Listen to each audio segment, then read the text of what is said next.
dadka danyarta ee ka qanacsada suuqa magaalada Burco isla markaasina iibiya qudrada iyo bagaashka noocyadiisa kala duwan ayaa cabasho ballaaran ka muujiyay kor u kaca ballaaran ee ku yimi qiimaha sarifka lacagaha oo gaadhay halkii ugu sareysay magaalada Burco ee xarunta gobolka Togdheer. dadkan danyarta ee iyagu noloshooda ku maareeya bagaashada iyo qudarta kala duwan ay suuqa kaga ganacsadaan ayaa qasaare ballaaran ka soo wajahay kadib markii uu kor u kac ballaaran ku yimi qiimaha sarifka lacagaha. dadweynahan ayaa ugu baaqay xukuumadda Somaliland inay sida ugu dhaqsiyaha badan la wax uga qabato kor u kacan ballaaran ee ku yimi qiimaha sarifka lacagaha. lagu yeeshay kor bay noogu kacday dhagahan faraha gelinay caruurta iskuuladii ka bixin kari weynay maxaan sheegay aad iyo aad ayaan uga cabanaynaa sixir bararka aniga oo la yiraahdo iido warsamo way yaamare waka ayaan ka cabanayaa dadka kale darisaduna way la mid maxaan sheegay qaar bay iga sii liita qaar baan waxba iska bixin karin qaar baan daba shidan karin qaar ba $100 loo diray reerkii 10 qof baa $100 loo soo diray aan maxaan sheegay bishii 15 la gaadhin marka waxa weeye laga qabto sixir bararka dawladda hoos loo eegto maxaan sheegay dawladda Axmed Diiriye oo reer gobolka Burco waxaan ku codsaynaa sixir bararku aad buu baahan yahay dadku wuu baqtiyay miya magaalada dadku wuu baqtiyay marka waxa weeye madaxweynaha Maxamed Axmed Siinaay waxa ku codsaynaa asaga dalka u taliyo oo doorano kursi ku fadhiisan si degdeg ah wax looga qabto oo kursiga waxa ku dhig ku maamulo dadka waxa ku dadka kale hogaamiyo kala hor dadka oo sixir bararka ka fadhiisan oo waxa ku dadkan xoolihii oo shaaburiga oo dadka xidhay oo waxa ku sii doonu ka yeelay dadka oo dadku wuu xanibay oo meel isku liita sakada hoose ee maxana ay shibilka waxana diciifiyay dollarka wuxuu nagu diciifiyay sicirkan wax ku iibno shaygan iibno sicirkiisa dollarka ka sareeya markaanu iibi xisaabtano isaga shayga ila naga sii dollarka naga sii markaan kaash ku iibno kaba sareeya marka waxa dollarkaas 100% buu hoos noo dhigay maxaan dhahdaayay وحيبنتهدي محنا دقالة يجينا هو سردي أنا كنا كعينا كنا كعدونا أنت دبرنا كعبرنا كعدونا بدي دولة ده حنو كعد سنة إن محنا هذا يسعر لعكتها نقفل يسيسا $1 كمحنا هذا يسحر كيسا سحر كلا نقفل يسيا محنا هذا إن درجته في العكتها الله ينتهي شقيسان $1 بنا شقي والله عكتنا سحر ولا تهجناته والله عكتها $1 كامل كلا نقفل هذا يسات هي هذا محنا هذا كاش تهيبه سحر كنا فريسته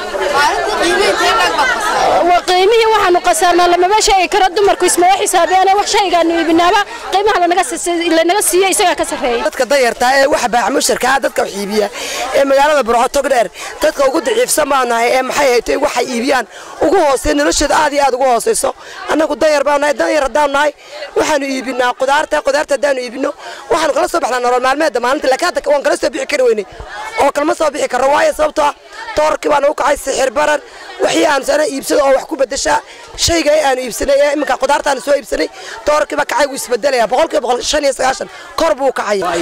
annakaaba kamid ah hadaan qolada qudaarta dayarta magaalada ama ganacsatada hoose ee masaakiinta annakaaba kamid ah guriyana iska bada dad baaba ku baqtay dadka aan beelashan loo soo dirin dad baaba ku baqtay guriyana oo looga baahaya suuqa dhexdiisa annakaaba dadka baqtay kamid ah ee deemoona hadda kacay barna kici doonaan waxa keentay sixir bararka keenay iyo lacagtan doolarka aad u kacsan ayaa keenay ee aad maartay waxba aan la jaraynin wixii shilinkiis Somaliland 100% ayuu stoorka dhulka hoose dhigay oo lacagta hoose Somaliland ana waxaan ku iibinaa shilinka Somaliland xukuumadda dawladda soo jeedinayna maxay tahay inay hoos dayarta u eegaan oo iyo dadka dadweynaha ay maxay tahay ay doolarka ay bangiyada dhigteen ay soo saaraan ay ku jabiyaan doolarka dawladdu hadii iyadu aanay wasiirada magtalan iminka iyo ka soo qaad iyaga waxaan ka dambeeyay iyo maqsinka jaadka iyaga ka dambeeyay hadaan ka dambeeynin bangiga doolarka yaalay soo saaray doorka ku jabin lahayd santay dawladdu shacabka ku dhasantay shacabka hadii la waayo uu baabad dawladdu dhismayso qaal garoobay xoolihi oo maxaan ku yiraahdaa dadkii laga iibsan waayay danyartii Burco isugu timi marka maxaan ku yiraahdaa wax waliba iyadoo ay jiraan ayaan haddana u baahanay maxaan ku yiraahdaa dawladda maxaan ku yiraahdaa kulmiye inay ka jabiso oo sicirka maxaan ku yiraahdaa sicir bararka jira ay maxaan ku yiraahdaa maatadu danyar baa jirta dad aan waxba haysan baa jira dad waqtiyeeyaa jira marka in ilaahay laga cabsado baan doonayaa in maxaan ku yiraahdaa ilaahay la isku xidhaabaan doonayaa anaga waxaan dareeminaa culays badan waxyaabo badan baan dareeminaa anagoo ganacsatada ah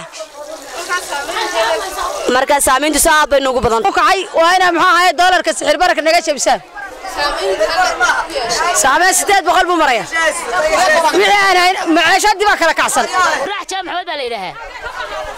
waxaan ku cabanaynaa dollarka aan ku cabanaynaa kiilaha daqiiqda $1 baa lagu dhufanaya jawaanka daqiiqda dabeetana anagu hadhowto marka doolarka lufta waan qaraacayna waxa la faa'iido ku hayna ma jirto doolarka laga qabto leena toomaadka wuxuu nagu yeeshay 810 buu maraya gabadha waxana laga siiyaa 60 iyo 7 dhaafin kari weyna meel madax ka sareeyo oo la salaaxa ma jirto waanu dhaafin kari weyna anagu galaan kan 12 iyo 13 siino qof walba markaan sidaa u qaadnay bacdi aad xisaabaysa ee galaanka xisaabaysa wuxuu oranaya qof walba inta ma iga siinaysa soo iskaga taga marka boqolkii dollar waanu gaari kari weyna gabadhii boqolkii dollar waanu gaari kari weyna gabadhiina boqolkii dollar waxay maraysaa boqolkii dollar bay taagantay mar haday 600 ama 700 taagan tahay waabay kaceen oo way laablaabtay way kaceen xoog bay u kaceen goobta aynu joognaa waabay ka kaceen dee badanaa way kaceen ba dadkii dayartaa geesta kalena qaar ka mid ah sariflayaasha magaalada Burco ayaa wax ka weydiinay waar sarifka waxaanu siinaa boqolka dollar 780 yaa gacanta kalena 800 oo buraa marka sidaa dee sicir bararka waxa ugu wacan lacagtan Filibiinta la soo sameeyay dawladdu soo sameysay yaa isaawadeed bay baalku sicir bararka u dhacay halka maanta joogo wali ma gaaray weligiiba ma gaadhin annagu inuu jawaabaan jecelnay inuu xoog u jawaabaan jecelnay waa barwaaqo aadan Maxamed telefishinka caalamiga ee Somali Cable magaalada Burco.